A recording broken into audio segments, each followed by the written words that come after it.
Welcome back to Rebound with Resilience, a podcast dedicated to raise your resilience, mindset, and mental wellness. On this episode, to talk about managing stress with mindfulness and meditation, we have Erin Lee. She's the founder and mindfulness coach of Mindful Moments Singapore, a company that runs mindfulness-based programs. It's Erin's personal vision to help more people learn mindfulness and incorporate it into their daily lives to improve their well-being. Hey, welcome to the show, Erin. Hi, Kevin. Thank you for having me here on Rebound with Resilience. Yes, I'm so glad to have you. I know my introduction was a bit formal, but this is the first time I've done a Zoom podcast in a while. And not just that because our schedules cannot clash. Our schedules clash, but still, I think I'm still very much looking forward to hosting you today. I think the first time, just to give audience some context about how we met, I think the first time I've heard you speak was during a conference, a happiness conference organized by Happiness Initiative. You should definitely check it out. It's a social enterprise that's focused on the science of happiness. But I heard you speak, and I think you probably get this a lot, but you have this calming presence about you that when you speak, it just feels like, wow, I feel so relaxed and my stress just like flows away. So I had a chat with you face to face once, and I learned a lot from you. So that's why I always wanted to have you on the show, and eventually I'm glad that you're here today.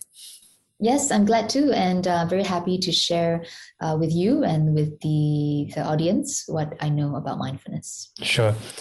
In fact, today we're going to talk about, your personal journey, how you got started in mindfulness. Of course, we're going to explore what mindfulness is about, what it is, what it isn't. And lastly, some of the ways in which we can incorporate mindfulness and meditation into our daily lives, just to reduce stress and to be more present. I'm looking forward. I guess we can begin with a teaser question. I'm just curious, what was your background previously before you got into this full time, and why mindfulness? Well, I haven't always been doing this. So I spent about 9 to 10 years, almost a decade in the corporate communications industry.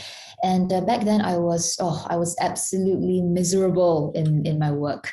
So with every job that I went into, basically I would tire myself out completely. I would exhaust myself. I would work super long hours. I didn't sleep. I didn't eat well. And essentially I would burn myself out with every job. And I would break down and I would quit the job, and then I would find a new job to repeat the whole cycle again. Right. So I just went through cycles and cycles of burnout like that in my professional life until my last stint in Beijing, China. And that was kind of like the last straw on the camel's back. So the entire work environment, and I think where I was at that point in my life, my state of mind, state of body, just told me that, if I didn't start paying attention to myself, then that would be the end of me. Somehow there were signals that were telling me that. So I remember distinctly there was an event that I was overseeing as a consultant. And it was during that event, among all the chaos of the glitz and glamour of that event in that function room, that all of a sudden I just, my attention just folded inwards, and everything else just fell away. And it was like the very first time that I started looking inside and paying attention to myself. And in those few moments, very short moments, I noticed just how tired my body was. And it kind of felt like every cell in my body was just drenched with heaviness and sadness and anxiety. So there was just obviously a lot going on that I've been ignoring for the past years of my life. And that was a very huge and life-changing moment for me. And That's when I realized, I really needed to take a step back and just start to pay attention to what I was doing to myself. And that sort of prompted me to start that whole shift right? So what came after was a lot of exploration, a lot of shifting in my professional career, trying to balance the pragmatic side of it with, healing and self-care. And eventually I landed on meditation, had my first meditation experience, life-changing as well, and found mindfulness, got myself trained in it. So I decided that I really wanted to spread awareness about this and to teach people what I myself practiced, right? And so here I am today doing what I'm doing. Oh, that's a very succinct. I'm sure there are a lot of things in between that happened. I want to explore a little bit. Yeah, I know you did your best to summarize it really well, but I want to go a little bit deeper into that because the way you described it was so profound and stark. Like I've never heard anybody describe it in that way that, like you said, you look inward.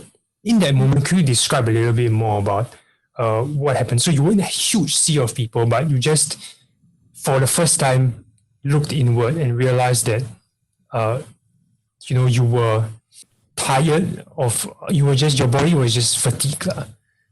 Yes. I mean, I think I put it across very succinctly, and it seems, I don't think it's something that I can explain very clearly because it was something very embodied. Right. It was something very experiential. But what I do recall is, I think the reason why it was so profound is because I just wasn't used to paying attention to myself, even though I was relatively introspective as a child growing up. But I think life and society and all my life in my professional career and even education has taught me and us, the larger society, to turn our attention outwards, to throw our attention towards external stimuli and to pay attention to anything else except ourselves. And I think even as we are being our introspective selves and we are doing reflective work, a lot of it is in, processing the cognitive parts of it. So very little attention is paid to the body. Right. And the body actually, through my years of practice, I've learned that it tells us a lot about ourselves. So I think that was what primarily what I noticed in that moment when I started turning attention to my body. So I'm going to tell a little story that sort of sets the context a little bit. So I was working for a PR agency, public relations agency.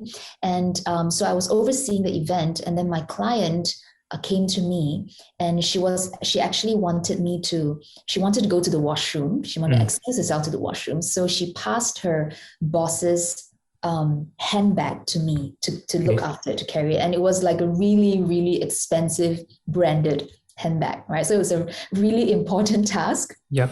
So I recall I was just standing there with the bag just slung over my wrist over here. And I couldn't move because it was very crowded and I didn't want to lose the bag. And I just wanted to take care of everything. So in that moment when I was sort of forced to be still, and I think the weight of the bag sort of just prompted me to start paying attention to, my arm, the weight of the bag on my arm. And then it just sort of transpired to paying attention to the entire body. And that's when I felt like I was looking at myself for the very first time. Okay. And so, it's essentially every part of my body was just like screaming for help in a way that is very real. I knew that it wasn't made up, and it was myself, my body calling for help and just trying to communicate that to me that, you have been not taking care of yourself for so many years, and it's time to stop. Yeah. Again, I when I listen to you, it just feels like I'm lost in the moment.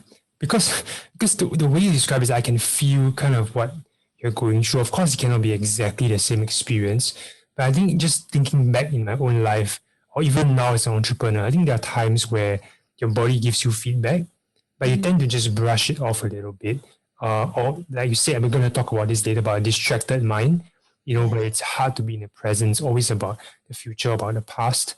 But one thing you said earlier that really clicked with me is that society doesn't train us to look inwards. Since the time we are schooling, and I do a lot of youth work, right? They're constantly in a chase for the next thing, right? The next grades, the next school, the friendships. There hardly has practice or I would say education on introspection. And it's not just cognitive introspection, like you said. It's feeling like your body. We I'm so eager to learn from you in a bit. I want to avoid talking too much now. So yeah, wow, that's powerful stuff. So before I go into mindfulness, right, what has been the most rewarding part? I would say rewarding part or moments since you've begun on your journey to adopt mindfulness in your life. There are just so many, Kevin.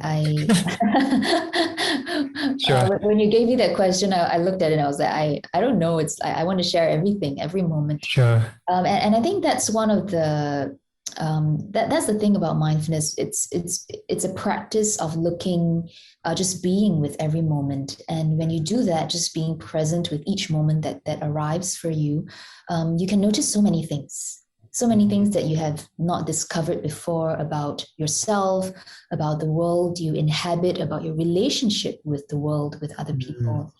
If I can pinpoint it to something, to a more maybe life-changing moment or moments, there are two maybe that I would like to share today.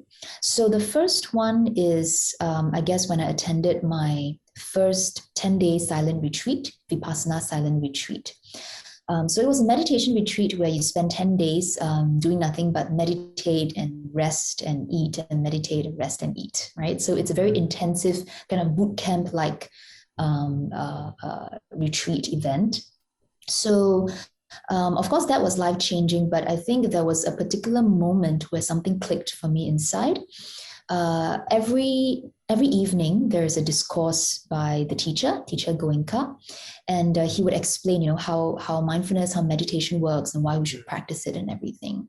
And he shared a teaching from the Buddha. The Buddha had taught that there are 4 kinds of people living in this world, right? The first kind are people running from darkness to brightness.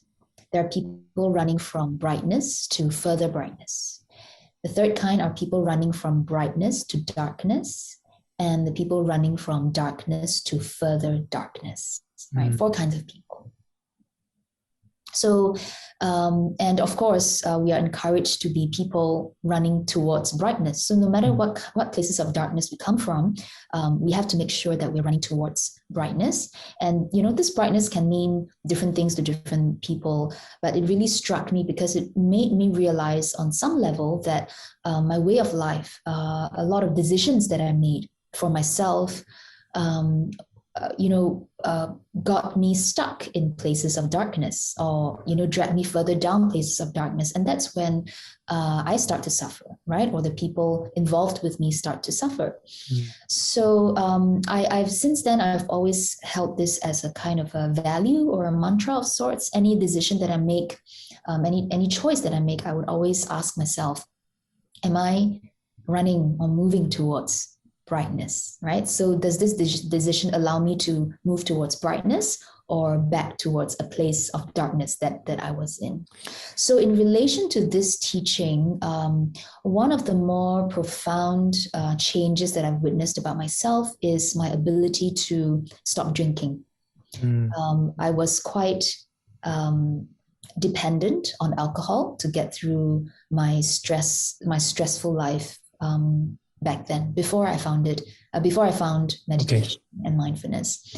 And so the skill of being able to look inwards to understand my own stress, difficulties, and my struggles, and holding that mantra and aligning to that really helped me in this.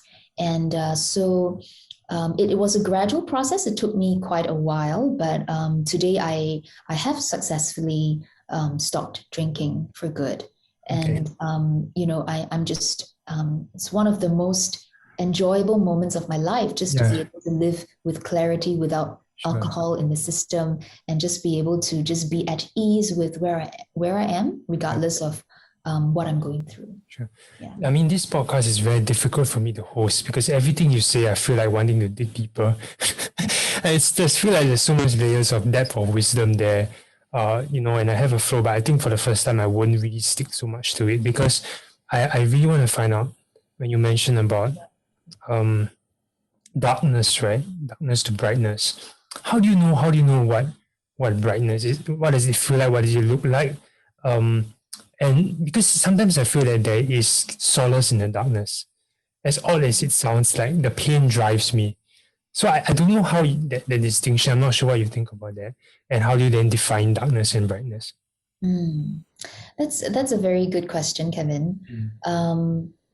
So what defines darkness? You mentioned that, something about pain drives you. Yeah, I feel like pain is also a good driver. Like the darkness can potentially drive you. And I feel like the darkness cannot exist without brightness. So, I mean, or rather vice versa. Yeah. Yes, I agree with that. On some level, it's like two sides of the coin. Only when you have experienced darkness can you know brightness exists, right? And in a way, when I was going through what I was going through, it was the pain itself that prompted this change. So without going through all that pain, that emotional suffering, that mental suffering, I think I wouldn't be where I am. So maybe it was something that I had to go through to find it. I think what's more important is I know that mindfulness is about being present, but it is also a practice of discernment, right? And that answers your question of how do you know whether you're in darkness or brightness. So we have to practice being able to discriminate what is helpful and what is unhelpful for our well-being or mental health, right? So being able to see clearly my own pain and suffering has allowed me to identify where I want to be and where I don't want to be. So I can see very clearly where I don't want to be is, for example, back to the days of burying myself in work as in a bid to distract myself away from stress. Burying myself in bottles of wine or alcohol in order to numb myself from the pain. Right. These are the places of darkness that I don't want to go to. And what are some of the places of brightness? I think this understanding will come as we practice and as we realize for ourselves, oh, this is the place that I want to be, right? So it is not, when we talk about brightness, and especially in the context of mindfulness and mental health, I think it is not about seeking pleasure. So I want to be very clear about that. It's not about avoiding pain and seeking pleasure, right? But so you can imagine seeking pleasures might be, partying all night long. So to some people, it could define brightness, right? But for me, what is really healthy for me, what is really constructive and helpful for my holistic well-being is, for example, being able to be at ease with my life and to take each moment as it comes with more wisdom, with more resilience, and being able to make wiser choices that would work better for me and for the people that who are in my life. So this would be, my definition of brightness. Wow. Okay. Thank you so much for that explanation. I definitely have to listen to it again to fully digest it. But I do get where you're coming from for sure. And in my context, I think that would be in my days when I had depression. I know that that's not a place that I want to go back into, even though, like you said, it drove me to where I am today. But that place is not, I would say it's not, I don't think humans need to go through that. Basically, I don't think we have to suffer to that extent and lose our sanity. Yeah. So, wow. So I guess we finally come to the meat of it. I realized all along we haven't defined mindfulness yet, but I guess the audience can kind of figure it out roughly, but we still have to ask this question. Can you explain what mindfulness is and how it's linked or distinct from meditation? Okay. So a small problem with mindfulness is that it is something that's not easy to define.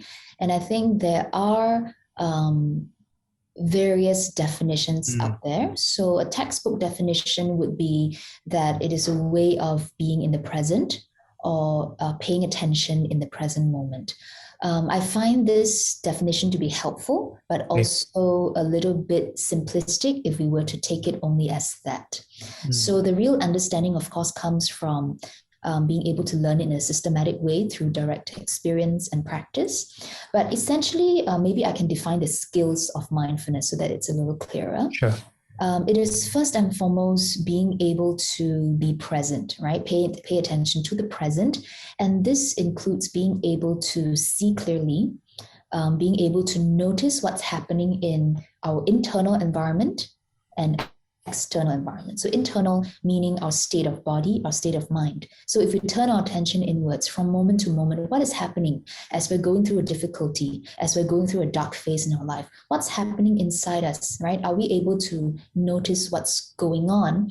The thing about not being able to notice what's going on is a lack of awareness, right? And if we don't have this capacity to be aware of ourselves, that's when a lot of unhealthy or reactive habitual behaviors would come in. For example, we go into rumination, endless rumination of negative thoughts, or we go into harmful behaviors, for example, right? So the capacity to notice is the very first skill of mindfulness. Okay. A certain level of focus is definitely needed.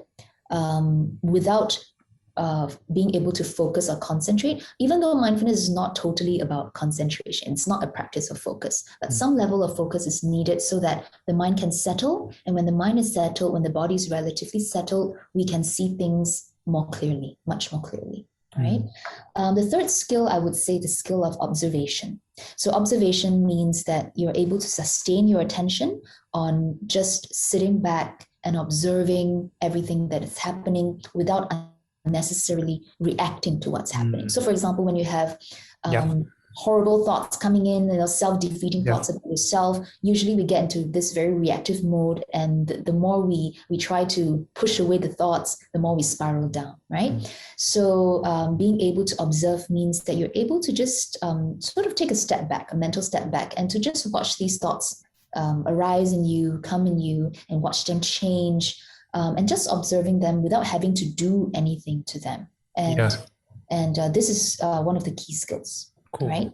So it's awareness, concentration, and observation. Awareness, focus, observation, and one more skill I've mentioned just now is a skill of discernment, right, or discrimination. So as you observe the thoughts, for example, as you observe your emotions, we need to be very clear.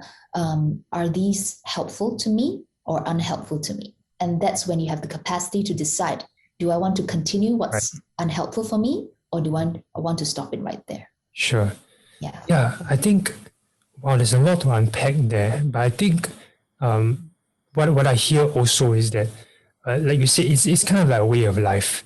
It's not something that it's just a one-off thing, or it's not just like a specific skill, but it's really just embodying certain the art of being present, I would say. I mean, of course, you just mentioned that that's one aspect of it, but I really like how you break it down.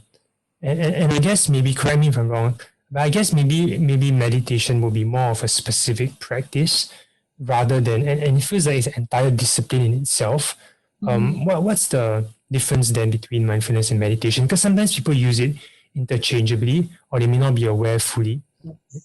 Yes. Mindfulness and meditation are used interchangeably sometimes. Sometimes they're also used together. They call it mindfulness meditation. Yep. So I guess when we talk about meditation, I'm not a meditation expert because there are just different kinds of meditations out there. But if you want to loosely categorize, there are two main categories of mindfulness, I think. Two different categories of meditation. Yeah. One kind of meditation is helping us to concentrate. So it's concentration meditation. And so, for example, you would be chanting mantras over and over again in a bid to concentrate the mind, right? And the other kind of meditation would be a more observation kind of meditation, right? Or what they call insight meditation. And you're basically observing what they call phenomena or just happenings in your internal, external environment. So I think in a way, mindfulness would be closer to observation, meditation, or insight meditation. So you can see mindfulness as a kind of meditation, right? I would say it's definitely not concentration meditation, even though a certain level of concentration is needed. I hope it's not confusing so far. Sure, it's okay. So it's closer to, because of the skills of mindfulness that we're cultivating, it leans closer towards an observation kind of meditation. Now, but I would like to say that mindfulness is also more than meditation, because typically people think meditation is, you really set aside time and you're just sitting there or something. But like you said just now, mindfulness is a way of life. So we need to know how to be able to integrate the skills of mindfulness into our day-to-day lives, regardless of what we're doing. So, even when you're brushing your teeth or eating a meal, or when I'm talking to you now, I'm also practicing mindfulness. This is regarded as sort of like an informal kind of meditation. So it's a way of life. So, it's a way of life, it's a practice, it's a skill. Basically, it's an embrace of this. Got it. In some senses, meditation is one way you can be mindful, but there are many multiple other ways as well, and many other multiple mindfulness practice that you can do on a day-to-day basis that helps you to be mindful. I am very careful with this because I know that meditation is a huge discipline by itself and it deserves its own treatment. So maybe we won't go into it so deeply. I feel like I also get lost in it, but maybe we'll focus a little bit more on mindfulness, for the benefit of the audience and viewers. We might touch on meditation later on a little bit, some simple ones. But let's go back to mindfulness again, right? I want to before I'm excited to talk about the skills of mindfulness, but before we get there, what are some biggest myths of mindfulness? Okay, I can raise a few. So the very first one is quite common, is that mindfulness is a relaxation practice. And this, to be honest, comes as a surprise for many people, because when they talk about, say the mindfulness-based stress reduction program, which I think we'll talk about later. So, mindfulness can help with stress, right? So if I don't want to be stressed, I want to be relaxed. So mindfulness must help me relax. So this is a myth, because we actually don't go into mindfulness to relax. That's not the intention of a mindfulness practice. Oh, wow, that's new. Yeah. So, and in fact, when we do start practicing mindfulness seriously and regularly, we do realize that it takes a certain amount of effort. Actually, it takes a lot of effort to practice mindfulness. And I would say that if you're looking to get some relaxation, you don't have to practice mindfulness, right? There are so many things out there, activities out there that help you relax, like take a massage or go for a walk or something. Of course, everything is better with mindfulness, but it's important not to go into the practice of mindfulness thinking that it's supposed to help you relax, right? So that's one. The next one is that perhaps mindfulness is not about emptying the mind, right? Which is also quite a popular myth out there, when we think, I have so many thoughts and I want to just get rid of those thoughts, right? So mindfulness helps me to space out, zone out, and then, I'm free of worries. So mindfulness is really not about emptying the mind or pushing away thoughts, because we can never do that. And the more we try to do that, the more the thoughts sort of come back with a vengeance. So we want to instead be able to just know the thoughts are here, to observe them with acceptance and equanimity, but without having to engage with them in an unhelpful way. Sure. Right? So can you define equanimity? I think I understand it, but maybe for the audience. Equanimity, yes. Sorry, I threw that in there. Equanimity is basically a state of mind that is even, that is balanced, right? So very often you can imagine that our state of mind is like a roller coaster, right? Sometimes it's extremely high, sometimes it's extremely low. So being equanimous is a state of balance, right? So no matter what kind of thoughts that come in, whether they are extremely horrible or extremely wonderful, we remain a balanced state of mind. Yeah.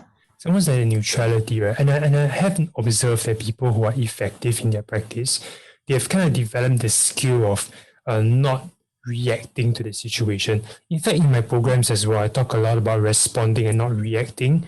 And I guess mindfulness is one way in which you can train that ability to not be so reactive to stimulus around you. Is it right to say that? In some sense.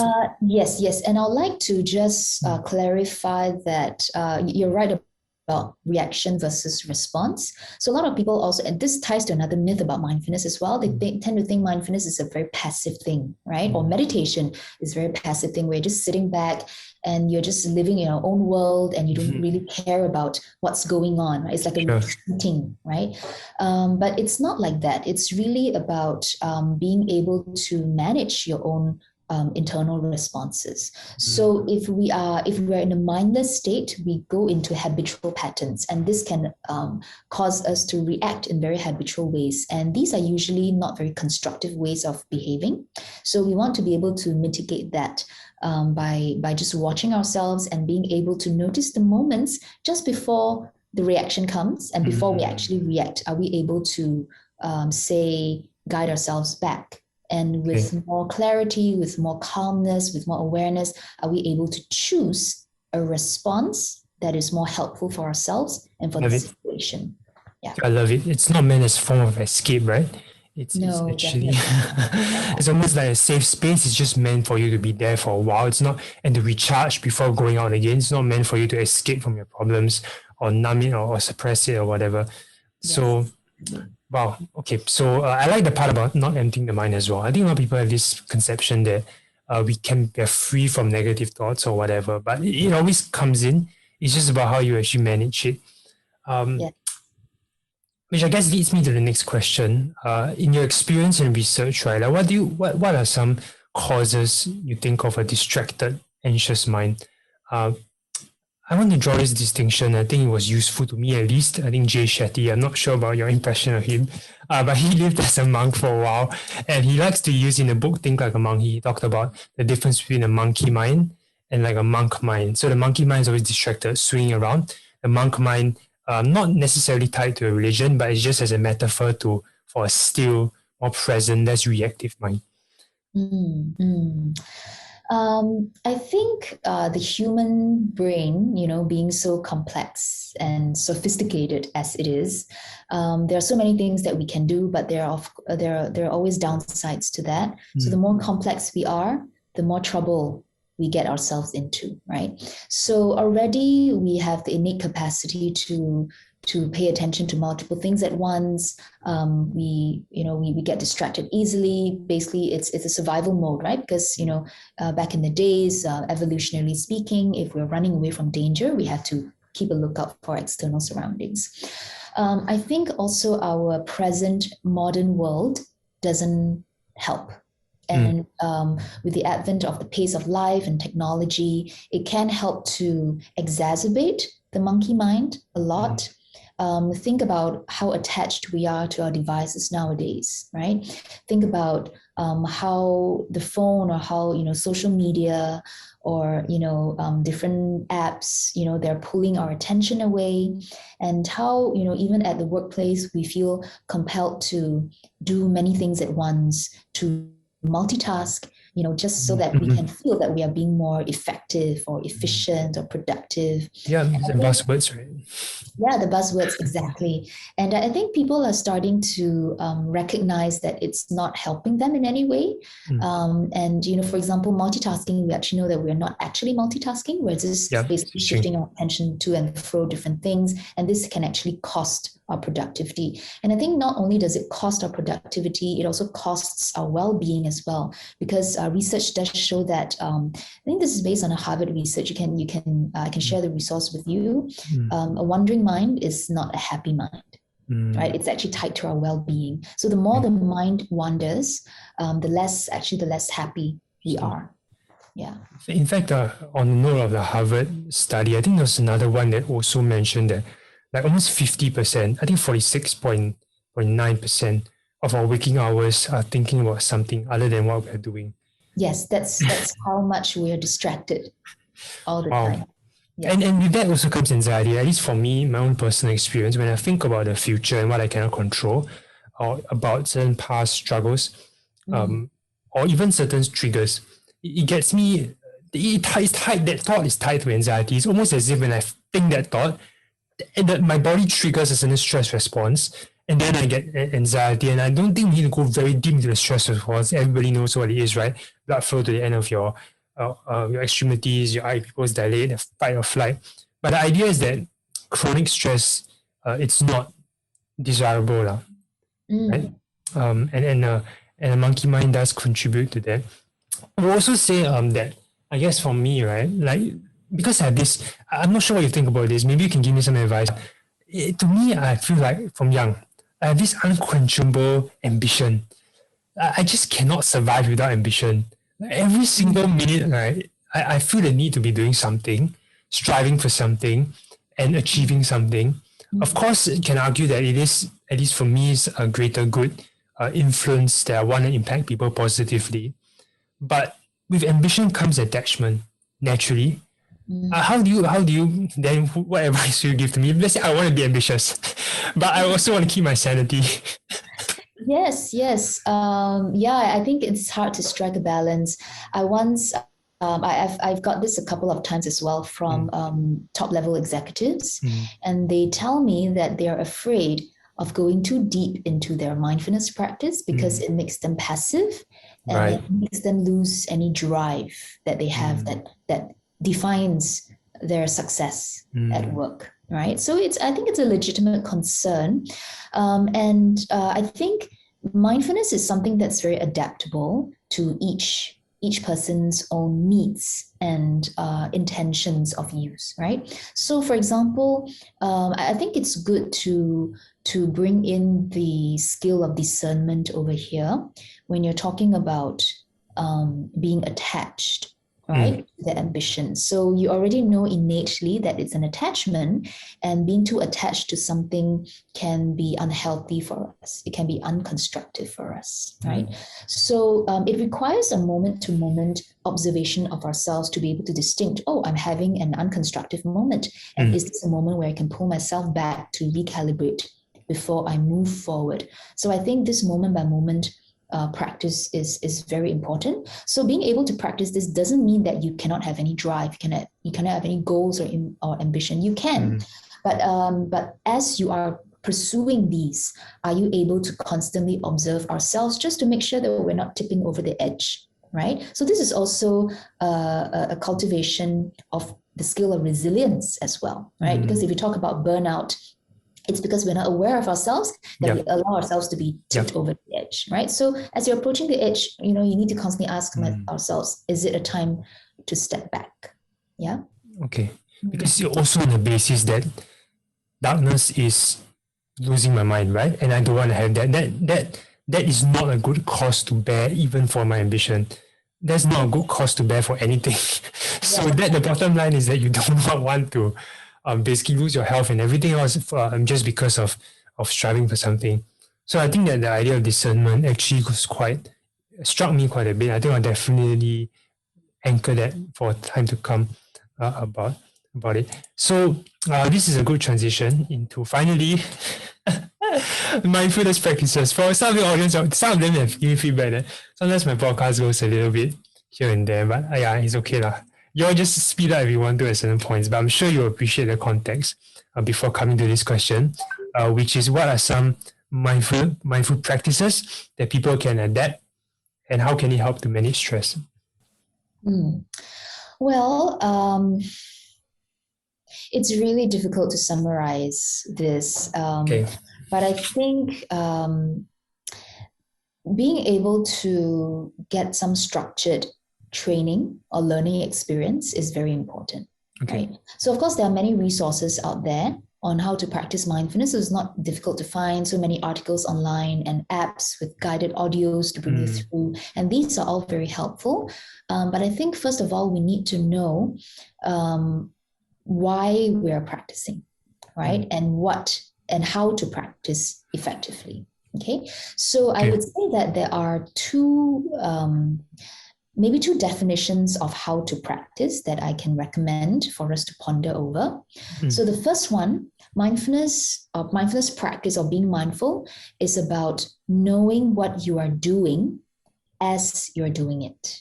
Okay, so the key words here are as you're doing it. Okay. So for example, when you're brushing your teeth in the morning, do you know that you're brushing your teeth? Like, how do you know that you're brushing your teeth? I'm asking you that now, Kevin. How do you know that you're brushing your teeth? Okay. Wow. I was in the moment. Wow. How do I know? I don't. I do it subconsciously. It's almost as if it's an obstacle to my day. I want to start my day and do my work. Right. So I'm assuming, so I invite you tonight, when you're brushing your teeth, you can observe, right? Ask yourself this question. As you're brushing your teeth, how do I know I'm brushing my teeth? What tells me that I'm brushing my teeth? The sensation. So like I'll focus on the sensation of the bristles on my tooth, on my teeth. I guess I'll focus on some of the sounds, the water. No, I shouldn't be turning on the tap. Sorry, this is wasting water. But I'll be focusing on the sounds around me, maybe feeling my feet on the ground as well. Just being present in my 5 senses. Yes. So the key word here is senses. So our 5 senses belong to the body level, right? So the thing to remember is that when we go about our day-to-day lives, it's very easy for us to get lost in the head space, right? And this is where we get into trouble, because we are basically ruminating, anxiety and everything. So it's all here, and we're living from the neck up. That's what I call it. So we want to be able to bring our attention to the body level sometimes to balance it out. And routine daily activities are a great way to do that via our senses. So once you start engaging your senses, you're already out of your head space and onto the body level. And that's when you start noticing your present experience. So the mind can bring us everywhere. It can bring us far away, galaxies away. Oh, wow. Yes, I know that. Yes, the body will always tell us that we are here. So in mindfulness practice, we do a lot of body awareness, and that is why. So mindfulness is knowing what you're doing as you're doing it, not before, not after, but as you're doing it. Right? So you can apply this to any activity out there. The second way to practice is knowing what is happening as it is happening, right? Okay. And this applies to the way that we engage with any moment in our day-to-day life. So for example, when we're communicating with someone, let's say as I'm talking to you right now, as I'm chatting with you, do I know what is happening as it is happening? Or is my mind like miles away, right? Am I aware of my body language? Am I aware of my facial expressions? And am I paying attention to you? When you ask me a question that makes me feel stressed that I don't know the answer to, do I have any reactions arising in me? Do I feel any emotions in the moment? Now, the key word is as it is happening. So as an emotion arises, and if I don't know this emotion, I don't notice this emotion there and then, here and now, then it's very easy for this emotion to lead me to certain habitual patterns or autopilot reactions or responses. Okay, so these are 2 ways that we can practice. I love it. Yes, sorry. I want to say I absolutely love it. Yes. That's all I wanted to say. I'm sorry, you want to finish? Yeah, I just wanted to say that when I explain things like that, it makes so much sense, right? But I would just like to reiterate that it's always for everybody. It's easier said than done. Right. It's very easy to understand mindfulness on a cognitive level, on an intellectual level, but it's when it comes down to the actual practice and mastering the skill and cultivating the skill, it requires a lot of effort. Yeah, I got it. I love it how you summarize it, because I guess I've heard it before, because in my work in schools, I think there's some companies that focus on mindfulness in schools, and they do things like body scanning, breathing, mindfulness, eating as well. But a lot of it, like those practices, you actually kind of summarized into those 2 things, right? Noticing things as they're happening and noticing things as it is. So I love it how you kind of share the principles behind it, and I think certain practices y'all can go and research online, but knowing what Erin has shared with you, I think it gives you better backing and context to practice this. That's it, right? Do you have any maybe let's zero in on one mindful practice, right, which is the big sit, because we wanted to do this because I wanted to promote that as well. So I know now you're involved in the big sit. It's actually an initiative where why not you describe it? I think you describe it better than me. And then what do you do? What do you do with those people and some of the responses? Sure. So what is the big sit and how it happened? It started in 2020 September, on 12th September, which happens to be Mindfulness Day. And we actually initiated this because we wanted to have people, practice mindfulness together and to be able to make use of the spaces around us, public spaces, shared social spaces, to just come together and practice mindfulness. So when we come for the big sit, we have a monthly practice at right in Singapore CBD. As the most stressful, right? The whole of the city. And basically, it's quite amazing because we have this beautiful venue outdoors, and everybody is just practicing in stillness, sometimes in movement, but with awareness for 1 hour. So it's not the big sit is a practice, but it encompasses different ways of practicing. So in that hour, we could be sitting down, we could be walking, we could be standing up, doing stretching movements. Sure. But everything is done with mindful awareness. And what's really interesting about the sit is that it's really no frills, and it's just pure practice. Whether or not you come with experience, you come and we have a teacher guiding you through all the practices. And some of these practices will include things like breathing or whatever that you mentioned. So various practices, not just restricted to one? No, so it depends on the teacher leading the practice, but essentially, yes, we practice things like awareness of breath, awareness of body, and even making use of the natural ambience, because the venue is very interesting. It's a bare space with greenery, but it's also lined with like the trendiest pubs and restaurants. So, and we do this typically on a weekday evening. So we get a crowd, right? So we get smells of food, delicious food, barbecue, and people drinking and everything. So it's very interesting amidst all these urban chaos, with a group of people sitting there and just being calm and still. So we also make use of our natural environment and practice to it, not as a way to suppress it or fight it, but just being at ease with wherever we are. And this is really the essence and the spirit of mindfulness. It can be practiced and should be practiced anytime, anywhere. Okay. And where can people participate? When's the next one? May, right? You mentioned. No, the next one is the next big sit is on 24th of April, which is coming. It's on Saturday. Sure. 24th April. It's at 6 p.m. Okay. And so we have it on a once a month basis, usually on the third Saturday evening of every month. But wow, I just wanna say also that tying it back to stress, right, is that it's what you mentioned about being present, or rather going to your body, actually gets you out of your head space. And that, at least to me, is one way I can manage my anxiety and stress, because I'm no longer thinking about those triggers or being too caught up in those things. I guess there's one mechanism, through which it reduces stress. Is it accurate to say that? I think it is a good way to shift your attention away from it, not as a form of escape or distraction. It's actually not, but it's really being able to create some mental space between our stresses and our responses to it. So you have more space and more capacity to handle it in a wiser and a healthier way. Okay. I love that. That ties in also to one episode I did with a psychologist, Jerry Oliviero. I'm not sure whether you know him. He talked a little bit about mindfulness and meditation as well, and he did share me a research showed by that mindfulness helps people to not overlook novel ways of responding.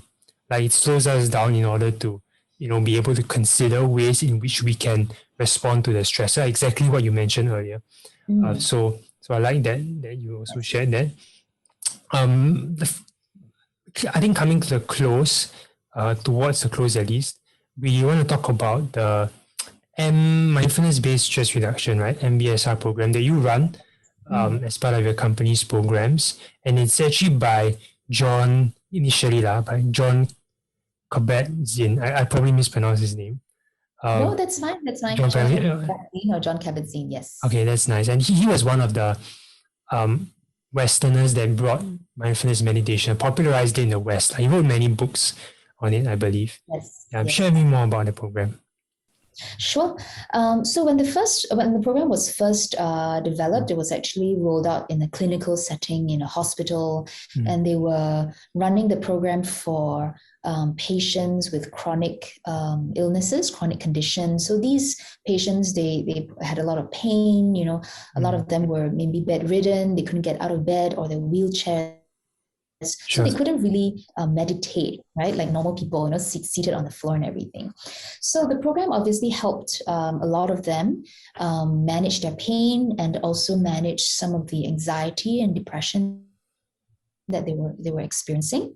And so, the program was also introduced into many research studies, and over the past decades, it has really proliferated, and today it's really being practiced worldwide, introduced into different industries, and being offered to everyday people with everyday stresses. So this is a research supported program, and it follows a structure of 8 weeks, so 8 weekly sessions, where with each session we deepen our understanding and our practice of mindfulness, and it's really a very experiential practice. So we go in there, and there's a lot of practice, and because that's where you cultivate the skills of mindfulness. And we also do sharing of practice experiences and reflective work on what this means to my life, and we are essentially learning how to change our relationship with stress. So not so much about removing stress or escaping from stress, but how to change our relationship through mindfulness. Okay, I like that. And what do you do a little bit in the program? So now it's 8 weeks, 2.5 hours each with a retreat at the end. What are some practices you take people through? Is meditation also part of that, like mindfulness meditation? Yes, so a large part of the program is about being able to meditate, do mindfulness meditation. And so we obviously teach you how to practice it, and through practicing it during class and also at home on your own, that's when you learn a lot about yourself, and that's when you develop the skills of mindfulness. And there are different practices out there in both stillness and movement, also in different postures. So we could be standing up, we could be walking, we could be lying down flat on the back, we could be sitting down on a chair, on a floor. And there's also a day-long retreat in between, and that's when we really deepen our practice and just learn to be with ourselves for one full day without doing anything, without looking at our phone, without speaking, and just learning to be with ourselves. Sure. I think if you want to find out more, of course, this is just to clarify, this is not a sponsored podcast, but I really love Erin's work. And so, if you're interested, please do. I'll link it up. You can, of course, contact Erin for more details if you feel that this might be suitable for you. And me, as someone that's running programs in schools or by myself as well, I do know that follow-up, it is very important. So it's kind of having like in multiple sessions that you kind of be guided through. It's not just a one-off thing. And like what Erin, and I think probably Erin, you agree with this as well, that you want students to practice this beyond the program. You don't want it to be just stopped there. Absolutely. Mindfulness is a lifelong practice. It doesn't stop even after the end of the program. We have to sustain it. Yes. I think we can kind of conclude with something that I felt was quite a good sharing in another podcast that you did, where I think the host asked you, should everybody practice mindfulness and why? I think we'll close with that question. I actually don't remember being asked that question. Is it? What did you remember from what I shared? No, maybe you share answer first, then it should be the same lah. Should be the same answer. Should everybody practice mindfulness, is it? Yes, I think everybody and anybody can practice mindfulness. That's exactly what you said. Okay, right. And why? And why? I think it is a lifelong skill that everybody can benefit from, and I think it's not just an addition to our lives. It's not just another tool that we pick up along the way that can help us. I think it's about awakening an innate capacity in us to be aware. And with this innate capacity, as we cultivate it, as we strengthen it, it can help us in so many aspects of our lives. It can change the way we see ourselves and change the way we see how we are inhabiting this world that we live in, and what are some of the relationships that we have. I think definitely, if you have the chance to, at least in your lifetime, even if it's just experiencing a few precious moments of mindfulness, I think you should go for it. Yeah, and you also did mention it's like learning how to swim, right? You kind of learn. Yeah, you want to talk about it? Now you remember. So this is an analogy that I give to people to encourage them to see mindfulness as a skill. So this is akin to learning how to swim, right? So I always ask people this question, at least for people who have learned how to swim. Why do you learn to swim, right? So they would tell me, I learned to swim, not because I want to have a beach body or something, but I want to save myself from drowning, right? Just in case it happens. And I would ask them, do you only learn swimming when you are in the danger of drowning in the big ocean, right? No, you would practice it in the safety of a pool when everything is calm and you have the guidance of a teacher with you, right? So every day, the more you practice, the more skills you develop. And once you master the skills, it prepares you for just in case when you do drown one day. So the same goes for mindfulness practice. We don't only practice mindfulness when we are feeling extremely stressed or at the brink of, breaking down. We need to see mindfulness as a preventive approach and to be able to practice this as a skill. So the more you practice it, even in moments of calmness, when you wake up in the morning, before you sleep at night, as we do this every day on a consistent basis, that's how we develop the skills of mindfulness that we can readily use in times of stress. Okay, lovely. That's a wonderful end to this podcast. Two things. If I remember, please correct me if I'm wrong, Erin. But notice things as they are, and notice things as they're happening. You want to rephrase that? You phrased it much better than me. I remember. No problem. You got the gist of it. Okay. You got the gist of it. So the first one, how we practice is knowing what you're doing as you're doing it. And the second one is knowing what is happening as it is happening. It's happening. Okay. Knowing what you're doing as you are doing it, and notice what is happening as it's happening. Yes. And it's not just notice, it's also knowing. So knowing means being able to see clearly, to see whether something is helpful or unhelpful for us. So it's more than just noticing. Okay. Yeah, thank you so much for this time you spent with us. I think we will get you back hopefully one day on the live set over there. I would love to explore deeper. I'm sure there's a lot more that we can explore, but I guess this is a good kind of teaser or introduction to the value of mindfulness and how people can start on that journey. And I hope it has helped you to shift your awareness and, hopefully help to reduce and manage your stress in a positive way. So with that, we have come to the end. Please follow Erin on her socials, or you can check out our website as well, Mindful Moments. I will link it up, and you can also look at her Instagram and YouTube. I think a YouTube channel. I also looked at some of your YouTube videos. Are you still as active now? Sometimes you post. Yes, sometimes, depending on whether I have new videos, but I hope to be more active. Sure. Yeah, I'd love to watch some of your, even if it's a simple video, right? I think it's good. You can learn some things. But yeah, I'll link that up as well. So with that, if you enjoyed this episode, do share with people who might benefit from it. And with that, stay resilient, and we'll see you on the next episode. Bye. Bye.